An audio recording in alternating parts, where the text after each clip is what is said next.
અનંત વિજ્ઞાનમતીત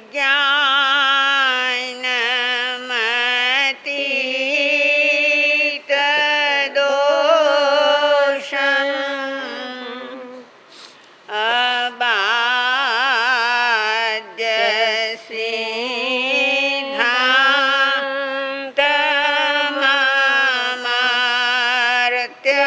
પૂજ્યં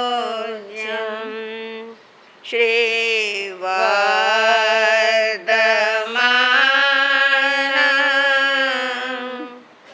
જીનમાપ્તમોક્ષં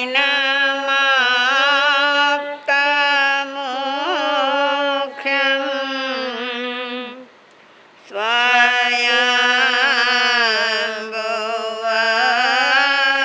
સ્તોતુમહં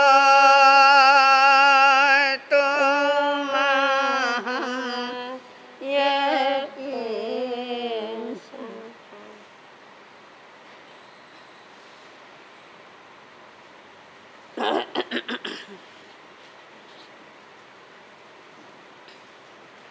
વિતરાગ પરમાત્મા અનંત જ્ઞાની અનંત દર્શની પ્રભુવીર જગતના ભવજીવો સમક્ષ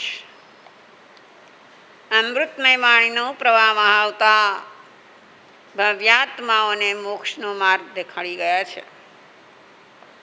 મોક્ષ માર્ગની આરાધના સમ્યક દર્શન, સમ્યક જ્ઞાન અને સમ્યક ચારિત્રથી થાય છે. આવી આરાધના થઈ શકે માટે આપણા પૂર્વાચાર્યોએ પર્વોનું આયોજન કરેલું છે. ભારત દેશ જ પર્વોનો દેશ છે. દરેક ધર્મોમાં, દરેક કોમ્યુનિટીમાં પર્વો આવ્યા જ કરે છે. આપણે ત્યાં જૈન પરંપરામાં પણ હમણાં જેમ મા સતીએ કહ્યું એમ કંટાળો દૂર કરવા માટે, ધર્મનો કંટાળો દૂર કરવા માટે પર્વનું નિયોજન છે કે કમસે કમ પર્વના દિવસોમાં તો માણસ જાગ્રત રહે. એમ થાય ને આટલા જ દિવસ છે તો કરી લ્યો ભાઈ. 360 દિવસની આંબેલ કરવાનું કહીએ તો ન થાય. પણ ભગવાને, આચાર્ય ભગવંતોએ બહુ સમજીને આયોજન કર્યું કે 9 દિવસ તો થશે ને તારાથી. 9 પદ, નવકાર મંત્રના 9 પદ, એ 9 પદની આરાધના તો તું કરીશ ને. એટલે 9 પદ આપ્યા. પહેલે દિવસે જે આરાધના કરવાની છે એ અરિહંત પરમાત્માની. હવે આરાધના થાય કેવી રીતે? તમે આજ સુધી કરો છો, આજે આંબિલ કરશો અને જે વિધિ બતાવવામાં આવી છે, 12 લોગસનો કૌશક કરશો, 12 માળા કરશો, 20 વંદના કરશો. યસ, 12 વંદના અને 20 માળા, એમ ને? બરાબર. તો એ વિધિ તમે કરશો. પણ અરિહંત પરમાત્મા એક ક્ષણ માટે પણ અંતરમાં પધાર્યા? વિધિ તો કરી લીધી, પણ એ અરિહંત પરમાત્માને આહ્વાન દીધું કે પ્રભુ પધારો મારા અંતરમાં, મારે તમારી આરાધના કરવી છે. તો એ અરિહંત પરમાત્માને આરાધવા માટે એમને ઓળખવા પડે. હું તમને પહેલેથી કહેતી આવી છું, જેમ કે આપણે આચારાંગ સૂત્રની વાતો કરીએ છીએ એમ મહાવીરને ઓળખવા માટે. જેની ઓળખાણ બહુ પાકી થાય એની સાથે ગાઢ મૈત્રી થાય. બરાબર છે? તમારે જે કોઈ મિત્ર હશે એની બહુ ઓળખાણ થઈ પછી પાકી મૈત્રી થઈને કે સીધું પહેલી વખત મળ્યા ને થઈ ગઈ મૈત્રી, એમ નથી થતી. ધીરે ધીરે ધીરે એની ઓળખાણ વધતી જાય, એનો સાથ ગમતો થાય, એનો સ્વભાવ અનુકૂળ થતો જાય, એમ એની સાથે મિત્રતા વધતી જાય છે. તો આપણે પણ એ જ કરવું છે કે અરિહંત પરમાત્માની ઓળખાણ કરીએ. કેવા છે આપણા પ્રભુ. તો બહુ સુંદર રીતે એમની ઓળખાણ આપવામાં આવી છે. વંદનાનંદ પુલકિત વિનયનત હો મેં કરું એક લય હો એક રસ હો ભાવ તન્મયતાવરું સહજ નિજ આલોક સે બાસિત સ્વયં સંબોધ હૈ ધર્મ તીર્થંકર શુભંકર વીતરાગ વિશુદ્ધ ગતિ પ્રતિષ્ઠા ત્રાણદાતા आवरण से मुक्त है देव अरहं दिव्य योग ज अतिशयो उसे युक्त है. અરિહંત પરમાત્માનું સુંદર વર્ણન આપ્યું છે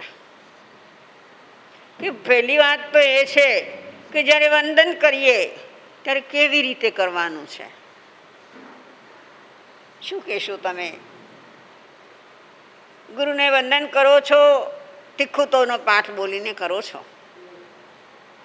અરિહંતને વંદન કરો ત્યારે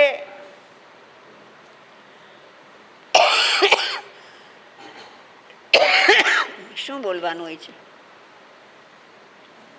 ખબર છે? નહીં. જેને સામાયિક આવડે છે એને ખબર હોવી જ જોઈએ કે અરિહંત પરમાત્માને વંદન કેવી રીતે કરીએ છીએ, શું બોલીને કરીએ છીએ. બોલો. નમોત્થણં. જ્યારે નમોત્થણં બોલો છો, પહેલું નમોત્થણં સિદ્ધ ભગવાનને કરો છો, બીજું અરિહંત પરમાત્માને. એમાં જેટલા વિશેષણો આવે છે આખો નમોથણંગ વિશેષણથી ભરેલું છે. પહેલેથી શરૂ થયું નમોથણંગ અરિહંતાણંગ આઈગરાણંગ તિથયરાણંગ સંસબુદ્ધાણંગ પુરુષોત્તમાણંગ વગેરે વગેરે વગેરે. એ બધા જેટલા શબ્દો અંદર છે એ બધા અરિહંત પરમાત્માના ઉપનામ છે, વિશેષણો છે. પ્રભુમાં શું શું વિશેષતાઓ ભરી છે એ એમાં બતાવે છે. તો અહીં કે છે વંદના આનંદ પુલકિત વિનયનત હું મેં કરું. કેટલી શરત માગી છે આપણી પાસે. વંદન કરવા માટેની શરત શું છે? તો સૌથી પહેલી શરત કહે છે આનંદ પુલકિત. જ્યારે બી હું વંદન કરું મારું હૃદય આનંદથી પુલકિત થયેલું હોય, આનંદથી ભરાયેલું હોય. તમે સંસારમાં દુન્યવી આનંદ માણ્યો છે, ઘરમાં કંઈ શુભ પ્રસંગ છે, કંઈ સારી ઘટના ઘટે છે, કંઈક સારા સમાચાર આવે છે તો કેવા ખુશ થાવ છો. એવો આનંદ જ્યારે અંતરમાં ભરીને વંદન કરો તો એ વંદન સફળ થાય છે. અને વિનયનત હો મેં કરું, વિનય સહિત કરવાની છે. વંદના કરો તો અંદરમાં નમ્રતા આવવી જોઈએ. એક રસ હો એક લય હો ભાવ તન્મયતા ભરું. એમાં લીન થઈ જાય. અહીંયા વ્યાખ્યાન પૂરું થાય અને તિખુતોના પાઠથી વંદન કરો તો એ વંદન કરવામાં જીવ હોય કે બીજે ક્યાંય હોય? ક્યાં હોય? જાપ કરવા જવું છે તો ખુરશી બરાબર મળશે કે નહીં? દોડો, ખુરશી લઈને દોડો. મને યોગ્ય બરાબર મારે બેસવું છે ત્યાં જ મારી ખુરશી હોવી જોઈએ. ઘરે જવાની ઉતાવળ છે તો વંદના કરતાં કરતાં શું શું વિચાર કરો તો જલ્દી પતે તો છે ને આ બધું. એક લય હો એક રસ હો ભાવ તન્મયતા ભરો. એના મય એક વાત તો શીખી લેવા જેવી છે કે ધર્મની કોઈ પણ ક્રિયા કોઈ પણ પ્રવૃત્તિ કરો ત્યારે એના મય થઈ જાઓ. ભલે તમે ગ્રહસ્થી છો, સંસારી છો, તમારે ઉતાવળ હોય, જવું હોય, એ બધું બરાબર છે, પણ એ પહેલાં તો જવાના નથી. તો જે જે ક્રિયા કરો એ ક્રિયાને ભાવ ક્રિયા બનાવો. આપણે શું થાય છે અત્યારે? દ્રવ્ય ક્રિયા થાય છે. જે ક્રિયા કરો છો એમાં ભાવ રેડો, એમાં તન્મય થઈ જાઓ તો એ ભાવ ક્રિયા બની જશે. ભાવ ક્રિયા ફળદાયી હોય છે, દ્રવ્ય ક્રિયા ફળદાયી નથી. અરે ખોટે ખોટે રમકડાની રસોઈ કરો છો એ ફળદાયી નથી. સાચી રસોઈ કરવી પડે છે, બરાબર છે, તો પેટ ભરાય છે. તો જે ક્રિયા કરો એ ક્રિયામાં તન્મય થઈ જાઓ તો એ ક્રિયા સફળ થાય છે. હવે બતાવે છે કે અરિહંત પરમાત્મા કેવા છે કે સહજ નિજ આ લોક સે ભાષિત સ્વયં સંબુદ્ધ હૈ. તીર્થંકર પરમાત્મા જેને અરિહંત કહીએ છીએ એ સ્વયં સંબુદ્ધ હોય છે. એ આપણે પહેલાં વાત કરી દીધી છે ને, તમે ઘણીવાર સાંભળી ચૂક્યા છો કે અરિહંતને તીર્થંકરને કોઈ ગુરુ હોતા નથી. સ્વયં જ પોતે બોધ પામે છે અને સ્વયં દીક્ષિત થાય છે. તો સ્વયં સંબુદ્ધ છે અને સહજ નિજ આ લોક સે ભાષિત સ્વયં સંબુદ્ધ છે. કેવી રીતે સ્વયં સંબુદ્ધ થયા? એમને કેમ સૂઝ્યું કે મારે હવે આ સંસાર છોડી દેવો છે? તો કે અંદરમાં જે આલોક છે, જે પ્રકાશ છે જ્ઞાનનો. અરિહંત પરમાત્માને કેટલા જ્ઞાન હોય? 3 જ્ઞાન લઈને પધાર્યા છે. તો એ જ્ઞાનથી જ એ જાણે છે કે હું કોણ છું, હું ક્યાંથી આવ્યો છું, મારે શું કરવાનું છે. એટલે સહજ છે એ બધું એમના માટે. ધર્મ તીર્થંકર તીર્થની સ્થાપના કરે, પણ કેવા તીર્થ? તો કે ધર્મના તીર્થ.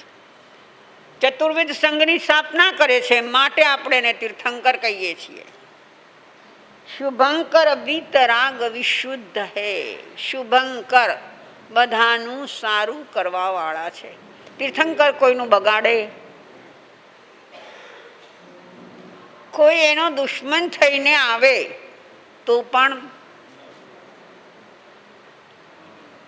ગોશાળાએ કેટલો વિરોધ કર્યો તો પ્રભુનો. દુશ્મન થઈને બેઠો તો ને, પ્રભુને મારી નાખવા સુધી, બાળી નાખવા સુધી એની લેશા ખરાબ થઈ હતી. છતાં ભગવાને શું એનું બગાડ્યું? કે કોઈનું બગાડે નહીં, સર્વનું શુભ કરે. કેમ? તો કે વિતરાગ વિશુદ્ધ હૈ. એ વિતરાગી છે, એને રાગ કે દ્વેષ છે નહીં.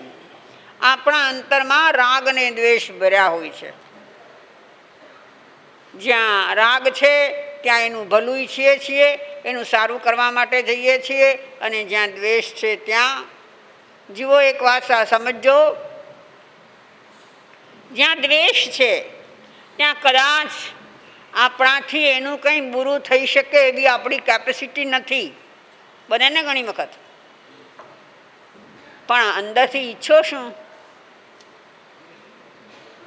આપણે એનું કોઈ બુરું કરી શકીએ એવી તાકાત નથી આપણામાં. પણ છતાં મનની ઈચ્છા શું હોય? એનું બગડે તો ઠીક. અને આપણને ક્યાંકથી એવા સમાચાર મળે કે એનું આટલું ખરાબ થઈ ગયું છે, તો અંદરથી શું થાય? રાજી થઈએ? ઉપરથી કે અરે રે રે બિચારાને આમ થયું, ઉપરથી બોલીએ એવી રીતે, પણ અંતર કે બરાબર જ લાગનો હતો. કેમ ઈ લાગનો હતો? તો કે મારું બગાડ્યું. અરે તારું બગાડ્યું? એક તો તારું એ બગાડી શકે નહીં, આપણું કોઈ બગાડી શકે ખરા? બગાડે તો આપણા કર્મો જ બગાડે, બીજું કોઈ આપણું બગાડી શકે એમ નથી. અને છતાં આપણે માનીએ છીએ કે એણે મારું બગાડ્યું. એટલે જ્યાં દ્વેષ બુદ્ધિ છે ત્યાં એ દ્વેષ બુદ્ધિ એમ કે છે કે એનું જે ખરાબ થયું એ ભલે થયું. ત્યારે ભગવાન વીતરાગ વિશુદ્ધ હૈ. અરિહંત પરમાત્મા કેવા હોય? વિતરાગી છે. પોતે પોતામાં છે, નથી રાગ નથી દ્વેષ. ગતિ પ્રતિષ્ઠા ત્રાણ દાતા.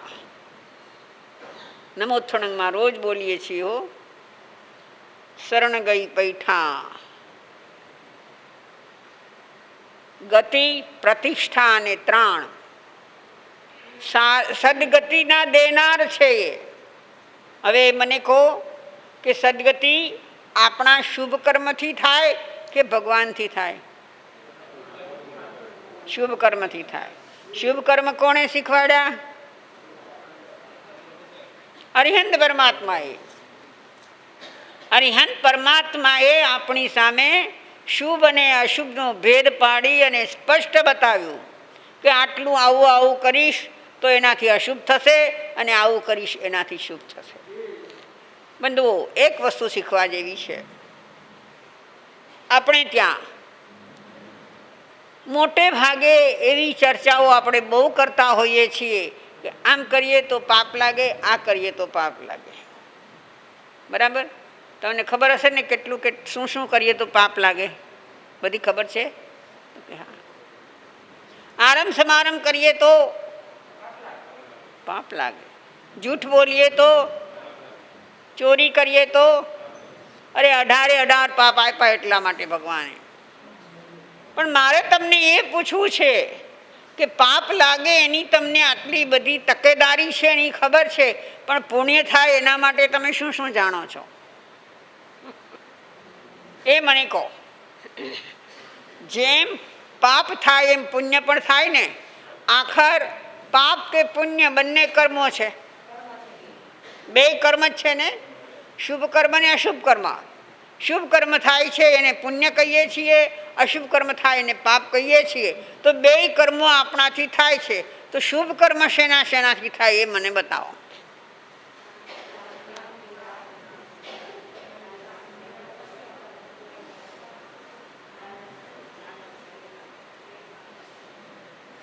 અઢાર પાપ તો મને તમને સૌને મોઢે છે. આમ ન કરાય, આમ ન કરાય. અરે સાવ બાળક નાનું હોય, હજી માંડ બેસતા શીખ્યું હોય, બેઠું હોય ને આમ કીડી ચાલી જતી હોય, બાળકને ખબર નથી આ જીવ છે, આમ કરું તો મરી જાય એ પણ એને ખબર નથી. પણ છતાં એ બાળક એના પર જો હાથ મારતો હોય ને, તમારું ધ્યાન હોય, બેટા એમ ન કરાય, પાપ લાગે. કહો છો ને એવડા બાળકને, બિલકુલ અબૂજ બાળક છે, એને પાપ શીખ્યું, એને પુણ્ય શીખવું ને. તમે તમારા આવડા બાળકને પુણ્ય માટે શું શીખ્યું? પાપ તો શીખવી દીધું. થોડાક મોટા થાય છોકરાને, ભાઈ બેન ઝઘડતા હો તો શું કહો? બેનને ન મરાય, પાપ લાગે. બરાબર ને? પણ પુણ્ય તો શીખવો હોય ને. ન મરાય વાત સાચી છે, એને તમે પાપ કહો છો એ વાત એ સાચી છે, પણ પુણ્ય શું શીખ્યું છે કોઈએ? બહુ તો તમે શીખ્યા કે દાન કરીએ તો પુણ્ય થાય, કોઈને અન્ન આપીએ તો પુણ્ય થાય, પાણી આપીએ તો પુણ્ય થાય. એ બધું વાત બરાબર છે, પણ આપણા ડે ટુ ડે લાઈફની અંદર જે રીતે આપણે જીવી રહ્યા છીએ એ જીવનમાં શું કરીએ તો પુણ્ય થાય?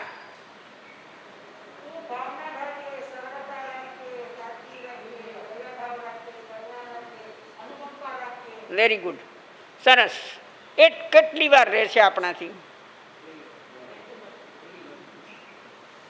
આ ખબર છે, જાણો છો, બુદ્ધિએ સ્વીકાર્યું છે, પણ શ્રદ્ધા સ્વીકારતી નથી અને કર્તવ્યમાં આવતું નથી. બરાબર છે?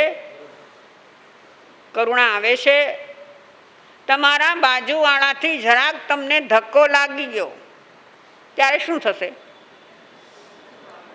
આટલું ધ્યાન નથી રખાતું. મને કેવું વાગ્યું?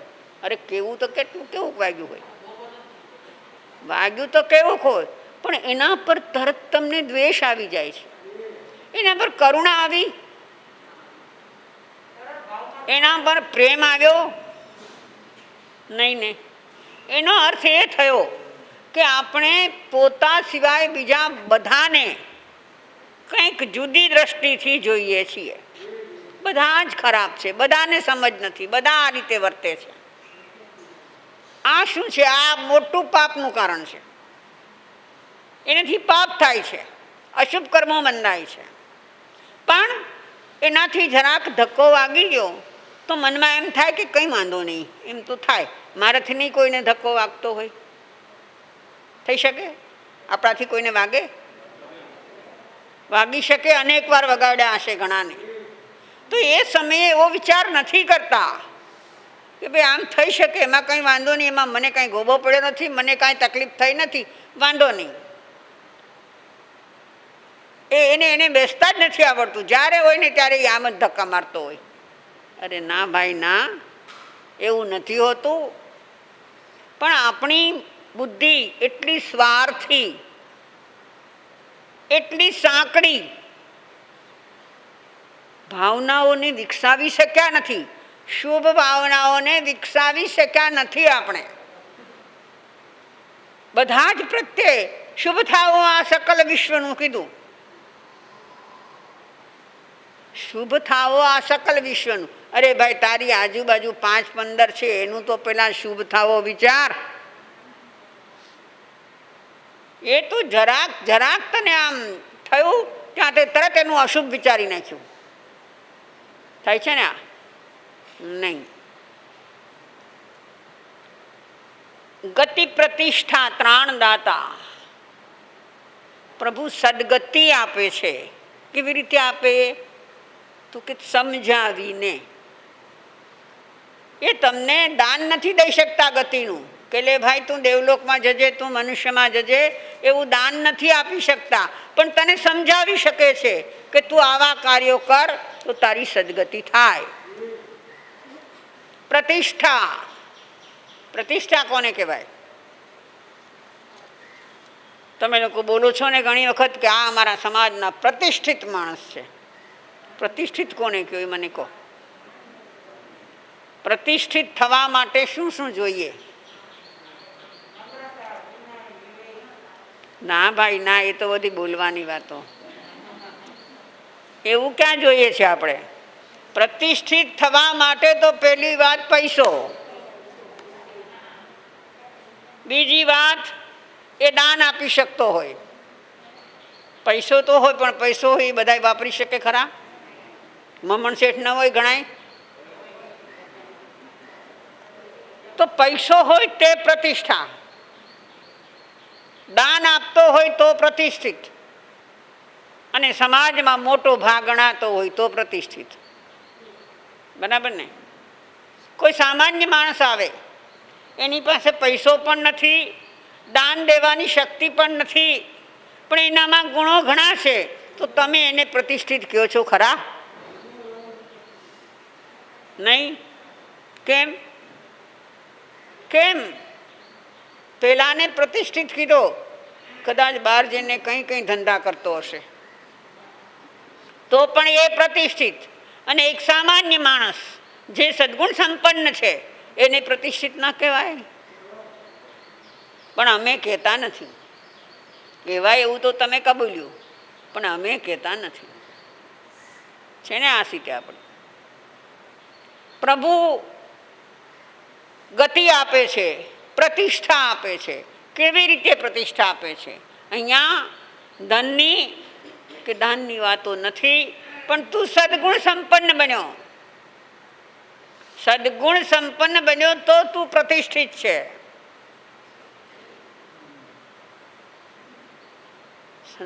શાસ્ત્રમાં અનેક જીવોની વાત આવે છે. સામાયિક કોની વખાણી? પુણ્ય શ્રાવકની. પુણ્યો શ્રાવક પ્રતિષ્ઠિત હતો કે નહીં? હતો કે નહીં? અરે પ્રતિષ્ઠિત હતો એટલે આજે હજારો વર્ષ થયા પછી પણ એનું નામ આવે છે, એના ગુણો ગવાય છે. પ્રતિષ્ઠિત કોને કહેવાય? કે જેને સમાજ યાદ કરે, જેના ગુણો સમાજ ગાય, એનું નામ પ્રતિષ્ઠિત છે. પુણ્યના ગુણો ગવાય છે કે નહીં? પૈસો કેટલો હતો? કાંઈ નહોતું. એમ કહેવાય છે કે બે જ વ્યક્તિ હતા, પતિ પત્ની, અને એનો નિયમ હતો કે કોઈકને ખવડાવીને ખાવું. તો એની પાસે એવી કોઈ સ્થિતિ નહોતી કે વધુ કમાઈ શકે. પુણ્ય શ્રાવક એટલું જ કમાતો હતો કે 2 જણ રોજ જમી શકે. તો બેમાં પોતે 2 નહીં, પતિ પત્ની નહીં, એક અતિથિ જમે અને 2માંથી 1 જણા જમે. એટલા માટે એ બંને એકાતરા જમતા હતા. આજે પતિ જમે તો કાલે પત્ની જમે, પણ પેલા એક અતિથિને તો જમાડવાનો જ. એ પ્રતિષ્ઠિત હતો કે આજ સુધી આપણે એના ગુણગાન કરીએ છીએ. અને પ્રભુના મુખેથી નીકળ્યું કે આ પુણ્યની સામાયિક એટલે સામાયિક. શ્રેણિકને કીધું, જા તું લઈ આવે એની સામાયિક. આને પ્રતિષ્ઠિત કહેવાય. પૈસો નથી, સમાજમાં એનું કોઈ સ્થાન નથી, સમાજમાં એ શેઠિયો થયો નથી, અને છતાં પ્રતિષ્ઠિત છે. એની જે ગુણોની યોગ્યતા છે, એ ગુણોની યોગ્યતાથી એ પ્રતિષ્ઠિત થયો છે. તો અહીંયા કે છે ગતિ પ્રતિષ્ઠા ત્રાણદાતા. પ્રતિષ્ઠા પ્રભુ આપે છે. કેવી રીતે આપે છે? કે પ્રભુ આપણને ઉપદેશ દ્વારા કહે છે કે તારામાં આવા આવા ગુણ જોઈએ. શ્રાવકના કેટલા ગુણ બતાવ્યા? 21 ગુણ. તમે તમારું ચિત્ર જોયું છે ક્યારેય કેટલા ગુણવાળું છે? પોતાનું ચિત્ર જોયું, પોતાનું અવલોકન કર્યું કે મારામાં શ્રાવકના 21 ગુણમાં કેટલા ગુણ છે? જોજો તો ખરા ક્યારેક. 21 ગુણને સામે રાખી નામો લખીને જોજો અને પોતાની સાથે ટેલી કરજો, બીજા સાથે નહીં હો. આપણી આ આદત બહુ બુરી છે. બીજા સાથે ટેલી કરશું, ફલાણા ભાઈમાં આ નથી, ફલાણા ભાઈમાં આ નથી. નહીં, તું તારું જો. મારા હમ્પીવાળા સહજાનંદ સ્વામીએ બહુ સારું કીધું છે કે તું તારું સંભાળી ચાલ્યો જા. તું બીજાની પંચાયત છોડી દે. બીજો શું કરે છે, કેવો છે, એ છોડી દે. તું તારું જો, તું કેવો છે. અને તું કેવો છે એ માની લીધેલી વાત નહીં કરતો. અંતરનો અવાજ આવે તો જ કહેજે કે હું આવો છું. તો એનું નામ પ્રતિષ્ઠા છે ભાઈ. એવી પ્રતિષ્ઠા પ્રભુ આપે છે. અને ત્રાણદાતા ઉગારે છે. શેમાંથી ઉગારે? દુઃખમાંથી, પાપમાંથી, સંસારમાંથી. કેવા કેવા જીવોને પ્રભુએ ઉગારી લીધા છે. ચંડકૌશિકને ઉગાર્યો તો અર્જુન માળીને પણ ઉગાર્યો. ચંદન બાળાને ઉગારી તો સુદર્શન શેઠને પણ ઉગાર્યા. કેટલા કેટલા જીવોને ઉગાર્યા છે એમણે. તો એ ત્રાણ શરણ આપે છે. આવા પ્રભુ ગતિ પ્રતિષ્ઠા ત્રાણદાતા આવરણ સે મુક્ત હૈ. શેના આવરણ હોય? જ્ઞાન અને દર્શન. આત્માના જે મુખ્ય ગુણો છે, આત્મામાં અનંત ગુણો છે, પણ મુખ્ય ગુણ જે છે જ્ઞાન અને દર્શન, એને આવરણ કરેલું છે કર્મોએ. તો પ્રભુ આવરણથી મુક્ત થઈ ગયા છે. એમના જ્ઞાન અને દર્શન 16 કળાએ ખીલી ઉઠ્યા છે. અને દેવ અરહન દિવ્ય યોગજ અતિશયો સે યુક્ત હૈ. અરિહંત પરમાત્મા દિવ્ય યોગજ. મન વચન અને કાયા છે પ્રભુને. 13મે ગુણસ્થાને કેવળ જ્ઞાની તીર્થંકર પરમાત્મા બિરાજતા હોય એને મન વચન ને કાયા હોય કે ન હોય? કેવા? મારા તમારા જેવા? એમનું મન કેવું હશે, વચન કેવું હશે ને કાયા કેવી હશે? મારી તમારે છે એવી નહીં. દિવ્ય યોગ જ, જે યોગોમાં મન વચન અને કાયાના યોગોમાં ક્યારેય અશુભતા આવતી નથી. મન વચન કાયાના યોગ ક્યારેય વિપરીત પ્રવર્તતા નથી.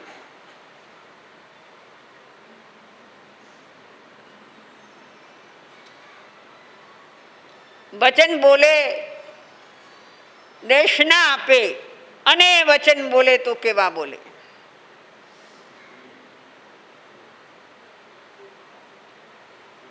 આમ જોશથી નહીં બોલતા હોય, કોઈને પડકાર ફેંકે એવું નહીં બોલતા હોય.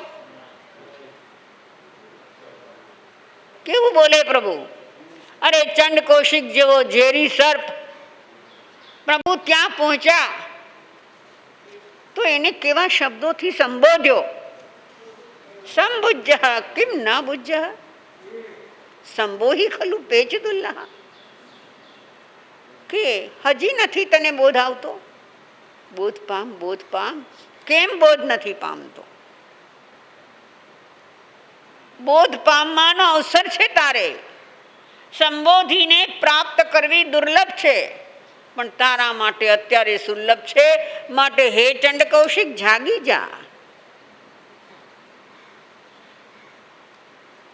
તમે કીધું છે આજ સુધી કોઈને કે તું જાગી જા? હે? પોતે જ જાગેલા નથી તું કોને કે? ઊંઘ તો કોને જગાડે? જાગ્યો હોય એ જગાડે.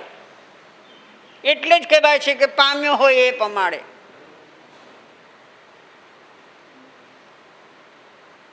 દેવ અર્હન દિવ્ય યોગ જ અતિશયો સે યુક્ત હૈ.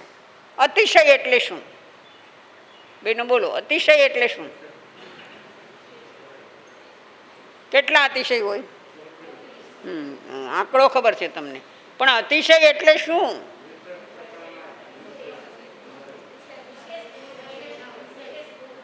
વિશેષ ગુણ. વિશેષ ગુણ જે સર્વસામાન્યમાં ન હોય એવા ગુણો જેનામાં છે એ અતિશય છે. એમાં પ્રભુના મુખ્ય 4 અતિશય કયા? કહો. 34 અતિશય છે ને, એમાં મુખ્ય 4 છે. બીજા બધા ઘણા છે, પણ મુખ્ય 4 છે. એ કયા?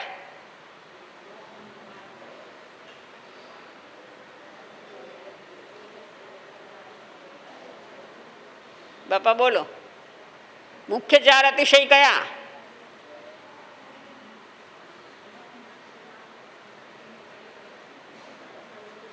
હું તમને રોજ સંભળાવું છું.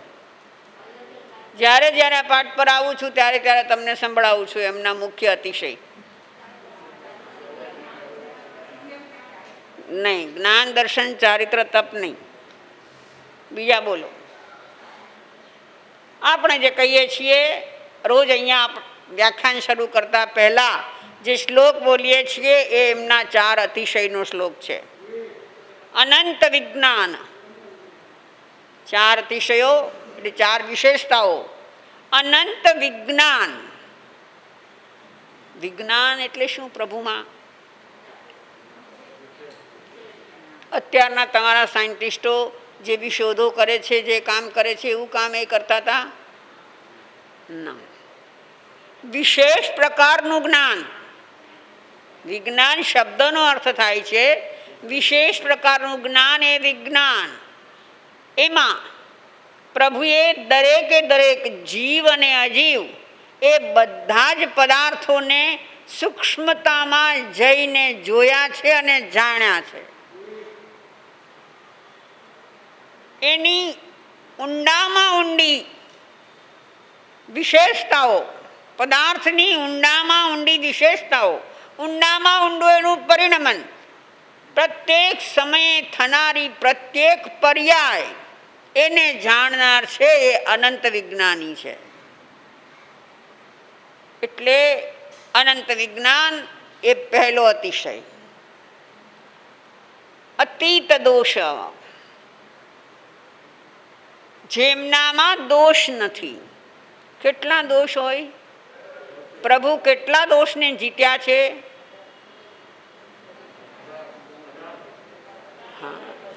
ખામણામાં બોલો છો? ખામણામાં બોલો છો? 18 દોષ રહિત છે. ખબર છે 18 દોષ કયા? પ્રતિક્રમણ આવડે છે ને? આમ આમ તમે છે ને આમ ગર્વથી કહેતા હો, પ્રતિક્રમણ તો હું જ બોલાવું, સમયસરનું પ્રતિક્રમણ પણ હું બોલાવું. અરે તું તો બોલાવે ની ના નથી, પણ મને એનો અર્થ તો કે ભાઈ કયા 18 દોષ? 4 ઘાતી કર્મથી નિપજતા જે દોષ છે, સમજો. 4 ઘાતી કર્મને કારણે જે દોષો ઉપજે છે એ દોષોથી એ રહિત થઈ ગયા છે.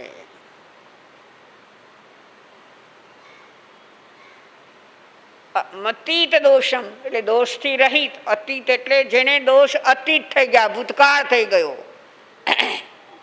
દોષપણું એ ભૂતકાળ થઈ ગયો. એ પછી અનંત વિજ્ઞાનમ અતીત દોષમ અબાધ્ય સિદ્ધાંતમ અમર્ત્ય પૂજ્યમ.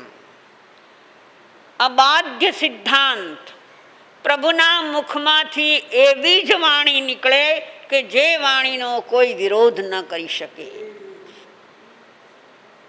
જુઓ, એક વાત કહું કે અમે સાધુ સાધ્વી, અમે છદમસ્ત કે અમે કેવળી? ના, છદમસ્ત અધૂરા હોય, છદમસ્તનું જ્ઞાન પણ અપૂર્ણ હોય. તો અમે પ્રવચન અહીંથી આપતા હોઈએ, આજે એક વાત કરીને કાલે કદાચ એનાથી વિરોધી વાત કરીએ, બરાબર છે? થઈ જાય અમારાથી, કારણ કે અમે છદમસ્ત છીએ, પૂર્ણ જ્ઞાની નથી. એટલે અમારો એ પ્રકારનો દોષ પણ થઈ જાય.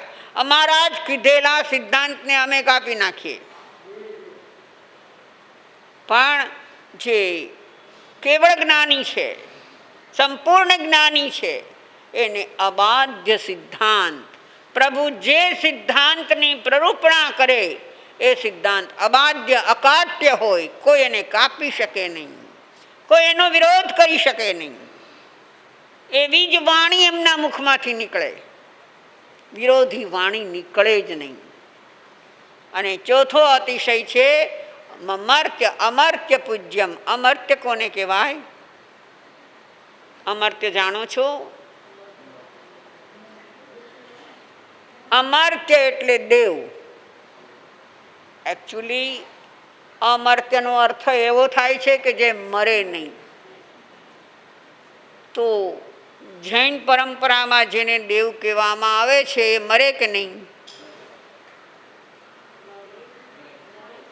મરે? દેવો મરે? હા, મરે. એની ભલે ભાષા બીજી હોય, એની ચવે કહેવાય છે કે દેવ ત્યાંથી ચવે છે. એ શબ્દ ભલે બીજો વપરાણો, પણ એકચ્યુઅલી એ મરણ છે.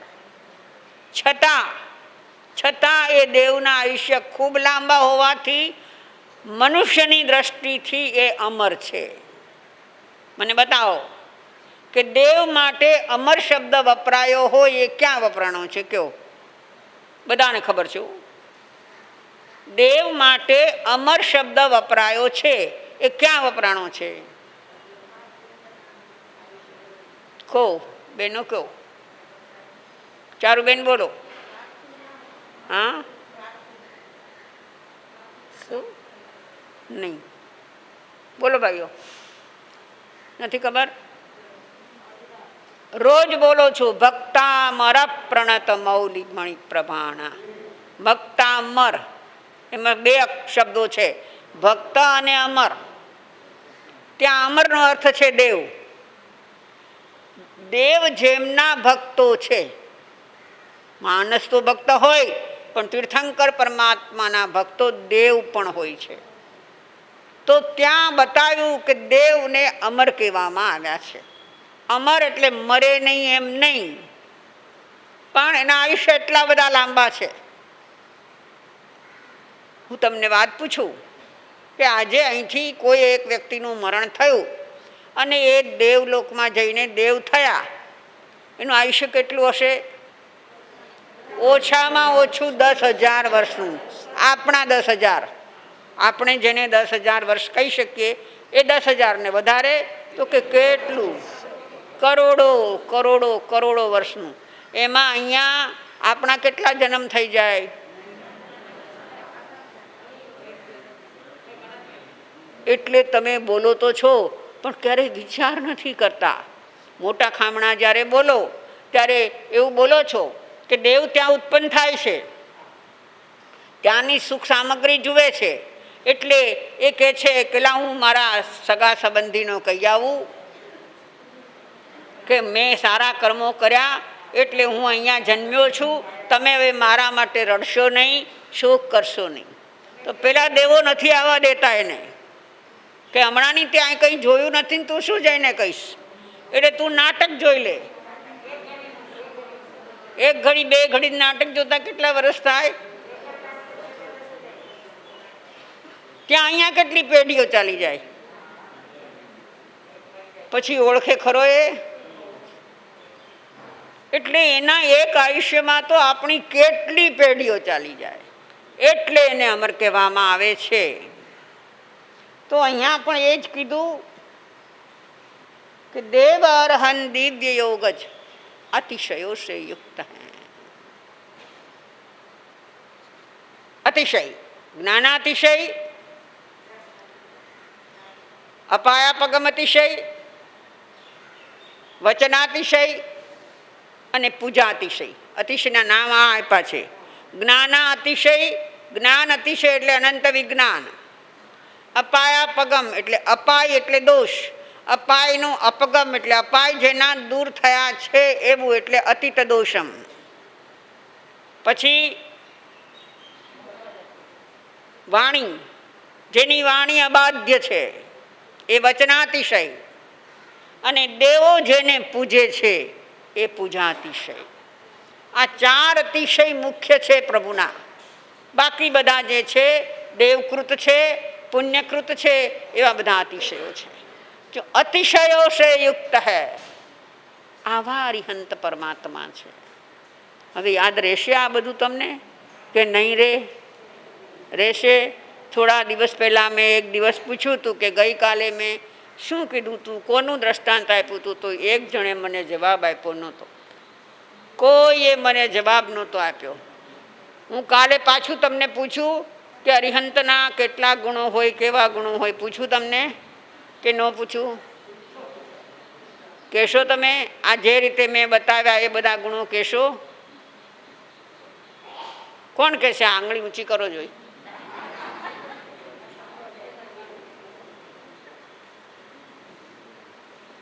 મને બધા જ ગુણો સાંભળવા છે કાલે. આજે જેટલા અરિહંત પરમાત્માના ગુણો બતાવ્યા એ મારે કાલે સાંભળવા છે. તો કોણ કહેશે મને? કાલે આપણે કરશું, મારું વ્યાખ્યાન બંધ રાખશું અને તમે લોકો આ ગુણોનું વર્ણન કરજો. નહીં? ચાલો, ભલે મને કહો કે ના કહો, પણ તમે યાદ રાખજો અરિહંત પરમાત્મા કેવા હોય. કોઈ અજૈન વ્યક્તિ તમને એમ પૂછે કે તમે રોજ નમો અરિહંતાણંગ બોલો છો, તો એ અરિહંત છે કોણ? એ અરિહંત કેવા હોય? તમારી પાસે બહુ નાનકડી એવી વ્યાખ્યા કોકે શીખવાડી દીધી છે તમને કે જેને રાગ નથી, દ્વેષ નથી, જેને પોતાના આંતર શત્રુઓને મારી નાખ્યા છે. અરે મારવાની વાત જ ન હોય. પૂર્ણ અહિંસક જે છે એની પાસે મારવાની વાત ક્યાં આવે છે?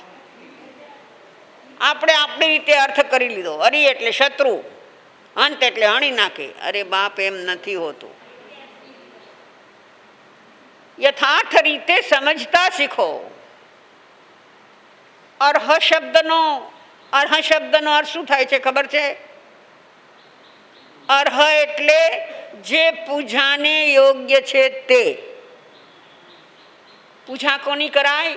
અરિહંત પરમાત્માની. એ પૂજા એટલે હું તમને આ દેરાસરમાં જઈને પૂજા કરો એમ નથી કહેતી. અંદરમાંથી આપણો ભાવ કોના માટે એવો આવે?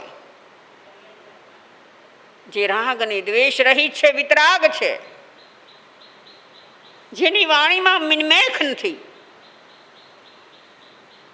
એવા પ્રભુ માટે આપણને અંદરમાંથી ભાવ આવે છે. એ સાચો ભાવ એ જેની પૂજા છે. પૂજા એટલે ફૂલથી, પુષ્પથી કે પાણીથી કે આનેથી કે તેનેથી કરો એ પૂજા તો ઠીક છે, દ્રવ્ય પૂજા છે. પણ ભાવ પૂજા, પ્રભુના ગુણો પ્રત્યે આપણા અંતરમાં જે ભાવ જાગે, ઉછળે, એનું નામ પૂજા છે. તો અરિહંત પરમાત્મા આવા અતિશયોથી સહિત છે. આવા અરિહંત પરમાત્માની આજે આરાધના કરવાની છે. આંબિલ કરે એ તો કરે આરાધના, ન કરે એ પણ જો કરે તો એમાં એને લાભનું જ કારણ છે. તો આજે આ પહેલો દિવસ અરિહંત પદની આરાધના, એ આરાધના આપણે કરીએ અને કરીને અરિહંત પરમાત્મા પાસે એક જ માગીએ કે પ્રભુ આપનામાં જે ગુણો ખીલ્યા છે, વિચાર કરો એક વખત એ જીવ પણ મારા તમારા જેવો હતો, હશે કે નહીં? એને કશાયો હશે, રાગદ્વેષ હશે, બધું જ હશે. પણ એ જીવ જ્યારે જાગ્યો તો જાગ્યો ત્યાંથી સવાર થઈ એની અને અહીંયા સુધી પહોંચ્યો. તો આજે આરાધના કરતા પ્રભુ પાસે એક જ પ્રાર્થના કરજો કે હે પ્રભુ, મારે તમારા જેવું થવું છે. મારા બધા જ દોષો નાશ પામી જાય અને તમારામાં જે ગુણો છે એ ગુણો મારામાં જાગૃત થાય. એ માટે હું તમારી આરાધના કરું છું. શેના માટે કરો છો? આંબિલ કરશું તો 20 રૂપિયા મળશે, ઓળી કરશું તો 100 રૂપિયા મળશે. અરે ભાઈ, 100 રૂપિયાને શું કરવા છે? 100 રૂપિયા એ તમારું ટાર્ગેટ નથી. અરિહંતની આરાધના કરીને અરિહંત જેવા થવું છે, માટે આરાધના કરીએ છીએ. તો આવા ભાવ હું અને તમે સૌ રાખીએ અને અરિહંતના ગુણોને જોઈને, અરિહંતના ગુણો અંતરમાં ધારણ કરીને અરિહંત જેવા બની જઈએ, એ જ ભાવના. કાવસક ધ્યાન, આંખો બંધ, શરીર સ્થિર, કાવસક મુદ્રા. કરોડરજ્જુ સીધી, ગરદન સીધી. 3 વખત ઊંડા શ્વાસ લો, ઊંડા શ્વાસ છોડો. ચિત્તની એકાગ્રતા પૂર્વક આત્મચિંતન, માત્ર ચિંતન બોલશો નહીં, માત્ર ચિંતન. હા, આત્મા છું. હા, આત્મા છું.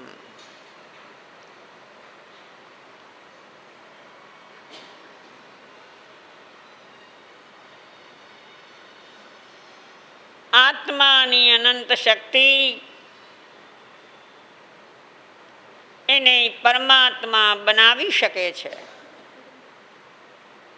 હે અરિહંત પ્રભુ, આપ અરિહંત થયા,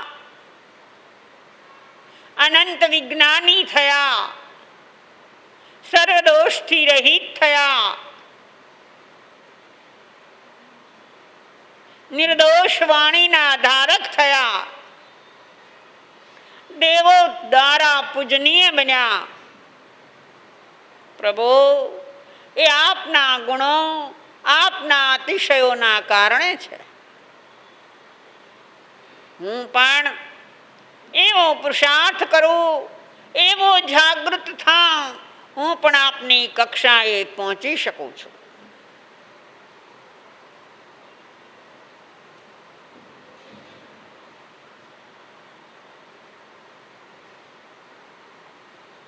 પ્રભુ, મારે તમારા જેવું થવું છે. હવે આ સંસારથી હું થાક્યો છું, કંટાળ્યો છું. કેટલી વાર મારે ભવભ્રમણ હજી કરવું? અનાદિથી ભવભ્રમણ કર્યા કરું છું.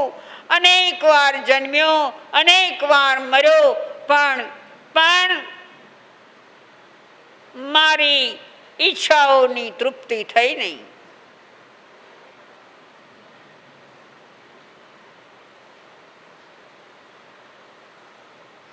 એટલે હવે સર્વ ઈચ્છાઓથી રહિત થઈ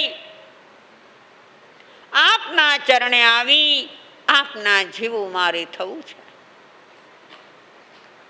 આજે હું આપની આરાધના કરીશ અને આરાધના કરતા મારા અંતરમાં આપની પ્રતિષ્ઠા કરીશ. અંતરમાં બિરાજો નાથ. મને આપના જેવો થવાનો માર્ગ બતાવો. ખૂબ રખડ્યો, ખૂબ ભટક્યો, હવે રખડવું નથી, ભટકવું નથી, મારે મારામાં સ્થિર થઈ જવું છે.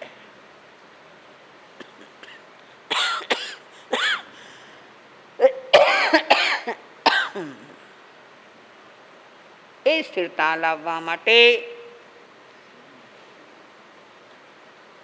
આપનું ચિંતન. હું આત્મા છું, હું આત્મા છું.